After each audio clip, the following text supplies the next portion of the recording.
সুপ্রিয় ফরিদপুরবাসী, আপনাদের একটি সুখবর দেওয়ার জন্য আজকে আমাদের এই চুনাঘাটা বেড়িবাঁধ পার হয়ে তারপরে এই পাশে বেড়িবাঁধের এই পাশে যে ক্ষেত মানে কৃষি ক্ষেত, সেই ক্ষেতে এসেছি। আপনাদের একটি নতুন সম্ভাবনার এবং সুখবর দেব। এই যে ক্ষেতটি আপনারা দেখতে পাচ্ছেন, এটা হচ্ছে পেঁয়াজ ক্ষেত। আমাদের এই অঞ্চলে অলরেডি পেঁয়াজ চাষ করা শুরু হয়ে গিয়েছে। আরও 10-15 দিন আগে থেকে এই পেঁয়াজ লাগানো শুরু হয়ে গেছে। পেঁয়াজের চারা বড় হয়ে গিয়েছে। বাজারে এখন পেঁয়াজের দাম অনেক। আমি আশা রাখছি যে অল্প কিছুদিনের মধ্যেই আমাদের এই পেঁয়াজ উঠে যাবে এবং বাজারে পেঁয়াজের ঘাটতি পূরণ হবে। ফরিদপুরের এই অঞ্চলে দেখেন বিস্তীর্ণ মাঠ জোড়া শুধু পেঁয়াজ আর পেঁয়াজ। অনেক পেঁয়াজ লাগানো হয়েছে। এরা এই স্যালো মেশিন দিয়ে এই পেঁয়াজের খেতে পানি দিচ্ছে। এই পাশে আবার লাগানো হয়েছে সর্ষে গাছ। সর্ষে গাছটা তেমন ভালো হয়। মাঠের মধ্যে মানে এই চকে অনেক পানি ছিল, প্রচুর পানি ছিল। অনেকে মাছও বাঁধত এই জায়গা।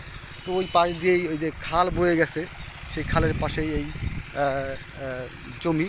সেই জমিতে পেঁয়াজ লাগানো হয়েছে। চাচা, ক্ষেত কি আপনার নাকি? পেঁয়াজ ক্ষেত করছেন? কতদিন হয়েছে চাচা?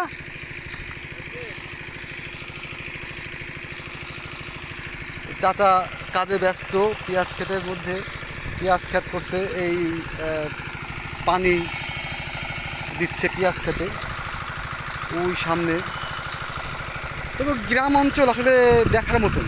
এখানে আসলে সজীব নিঃশ্বাস পাওয়া যায়। শহরের কালো ধোঁয়া নেই। এখানে আসলে পরে আপনার মাস্ক পরতে হবে না। এখানে আসলে পরে আপনার চোখে চশমা দিতে হবে না। এখানকার সব কিছুতে সুগ্রাম। এখানে আসলে কি বলবো, এটা আমাকে খুব টানে। এই গ্রাম অঞ্চল আমাকে খুব টানে। দেখেন এই মানে বন্ধু ফসল লাগিয়েছে এই পেঁয়াজ ক্ষেতের মাঝখান দিয়ে। আবার এই যে কুমড়ো গাছ লাগিয়েছে পেঁয়াজ ক্ষেতের মাঝে মাঝে। কুমড়ো গাছ, এই পেঁয়াজ যখন উঠে যাবে তখন এই কুমড়ো গাছে আবার কুমড়ো ধরবে। তো পেঁয়াজ খুব দ্রুতই আমরা পাবো।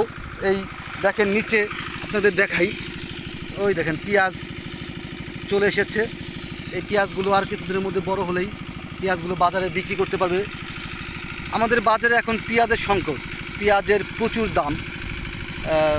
100 টাকার উপরে, 120 টাকা, 130 টাকা, 140 টাকা কেজি পেঁয়াজ বিক্রি হয়। তো এই কিছুদিনের মধ্যে এই পেঁয়াজের পাতা বাজারে বিক্রি হবে। পেঁয়াজের পাতা ভেঙে ভেঙে বিক্রি করবে। আবার তার কিছুদিন পরে এই পেঁয়াজের মধ্যে থেকে পেঁয়াজের কালি বলে, পেঁয়াজের হাই, সেই হাইটা পেঁয়াজের মধ্যে থেকে বের হবে। যখন এই পেঁয়াজের পাতা এবং পেঁয়াজের কালি বাজারে উঠবে তখন কিন্তু পেঁয়াজের আমাদের পেঁয়াজের যে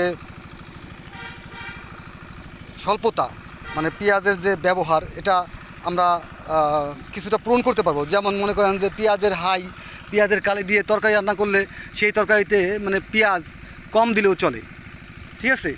তো এই পেঁয়াজের পাতা ওঠা থেকে শুরু করে আমাদের পেঁয়াজের চাহিদাটা আস্তে আস্তে পূরণ হয়ে যাবে, আমরা বিশ্বাস করি। তো চিন্তার কিছু নেই। আমাদের ফরিদপুর অঞ্চলে এইটা একটা পার্ট। ওইদিকে আরও আছে ক্ষেত, কৃষিক্ষেত। অনেক মানুষ কৃষিকাজ করে। তো পেঁয়াজ উঠে যাবে খুব দ্রুতই। আপনারা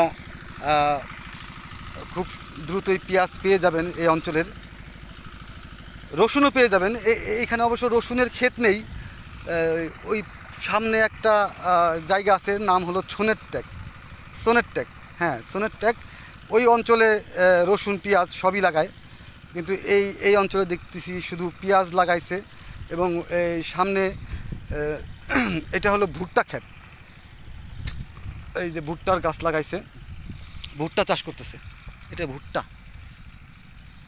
এই অঞ্চলে ভুট্টাও হয়। ওই পাশে বোধহয় রসুন লাগাইছে। ওই যে দেখা যাচ্ছে ছোটো ছোটো ওটা বোধহয় রসুন ক্ষেত। আর ওই যে ওইদিকে আরও জমি চাষ করতেছে।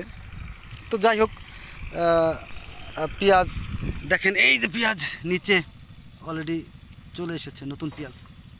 নতুন পেঁয়াজের আসলে ঘ্রাণই আলাদা। নতুন পেঁয়াজ কাঁচাও খাওয়া যায়। নতুন পেঁয়াজ শাকসবজি, মানে শাক রান্না করলে সেই শাকের মধ্যে দিয়ে খাওয়া যায়, মানে কাঁচা খাওয়া যায়। আমরা খুবই খুশি, খুবই আনন্দিত যে আমাদের খুব দ্রুতই, খুব সন্নিকটে এই পেঁয়াজগুলো আমরা পাবো।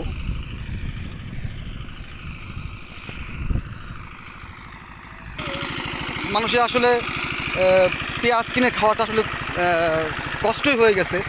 কিন্তু একটা সুখের খবর কি যে আমাদের ফরিদপুর অঞ্চলে পেঁয়াজ আরও 15 দিন আগে থেকে লাগানো শুরু হয়ে গেছে। আমরা এই যে ক্ষেতের মধ্যে দেখতে পাচ্ছেন পেঁয়াজ লাগানো শুরু হয়ে গেছে। এই পেঁয়াজ আমরা এই অঞ্চলে চাষ হয়, আপনারা খুব দ্রুতই পেঁয়াজটা পেয়ে যাবেন, চিন্তার কিছু নেই। বাজারে পেঁয়াজের যাই হোক, আর কিছুদিনের মধ্যেই নতুন পেঁয়াজ আপনারা পাবেন। দেখেন এটা হলো পেঁয়াজ ক্ষেত। পেঁয়াজ ক্ষেতের পাশ দিয়ে আবার এরা সাথী ফসল পালন শাক বুনেছে।